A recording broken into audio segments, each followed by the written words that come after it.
जितने लोग चाहते हैं उनका मैदा बगैर दवाई के ठीक हो जाए, जितने लोग ये चाहते हैं कि मैदे के जितने मसले हैं बिना दवाई के ठीक हो जाएं, 5 काम करो। सबसे पहला काम, अपना खाना जैसे तरतीब बताई है, मिट्टी के बर्तन, सरसों का तेल, चीनी की जगह गुड़, पत्थर वाला नमक, आटा, पत्थर की चक्की का पिसा हुआ पानी गड़े में रख के मिट्टी के बर्तन में पियो। दूसरा काम, मेरे मोहतरम भाइयों, सिर्फ वो चीज़ें खाओ जो अल्लाह ने पैदा की हैं। वो हैं फल, सब्जियां, ड्राई फ्रूट, अजनास, कुदरती चीज़ें। जितनी चीज़ें रिफाइंड होती हैं, प्रोसेस होती हैं, केमिकल वाली हैं, अननेचुरल है, फास्ट फूड है, जंक फूड है, फ्रोज़न फूड है, आर्टिफिशियल फूड है, बेकरी के आइटम है, बारबेक्यू है, सॉफ्ट ड्रिंक है, एनर्जेटिक ड्रिंक है, फिजी ड्रिंक है, कार्बोनेटेड ड्रिंक्स हैं, आपके सारे के सारे जितनी चीज़ें ब्रायलर चिकन से बनती हैं, बर्गर है, शवारमा है, जिंगर है, आपके ड्रम स्टिक है, नगट्स हैं, जितनी चीज़ें ब्रायलर चिकन से बनी हैं, इसको बंद कर दो। सुबह का खाना पेट भर के खाओ 60%, दोपहर का खाना 30%, शाम का खाना मगरिब से 1 घंटा पहले लो 10%, खाना खाने से आधा घंटा पहले पानी पियो, 1.5 घंटा बाद पानी पियो। एक लुकमे को 32 बार चबाओ। एक लुकमे को ज़रा सोचो 1 मिनट के लिए।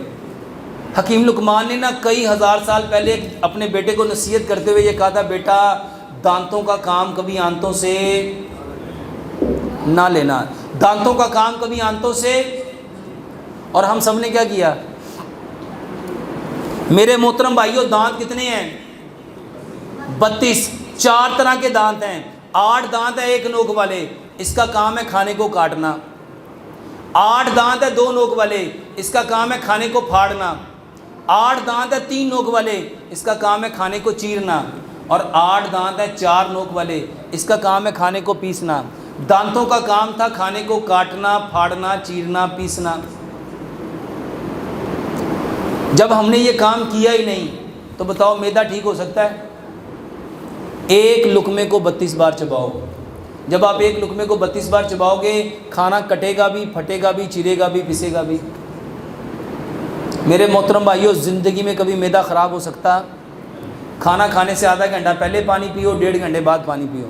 और इसके साथ सिर्फ 3 दवाइयाँ, कलवंजी मेथी दाने का पानी खाने से आधा घंटा पहले पियो, अदरक, लहसुन, पुदीने, नारदाने की चटनी हर सलाद के साथ, हर खाने के साथ लो। 7-10 किस्म की सब्जियों का सलाद लो। और मेरे मोहतरम भाइयों, तलबीना खाओ। तलबीना किसे कहते हैं? जौ का दलिया। 70 बीमारियों का इलाज है इसमें। हज़रत आयशा सिद्दीक़ा रज़ी अल्लाह ताला अन्हा फरमाती हैं, हमारे यहाँ जब कोई बीमार होता था तो तलबीना चूल्हों पे चढ़ जाता था।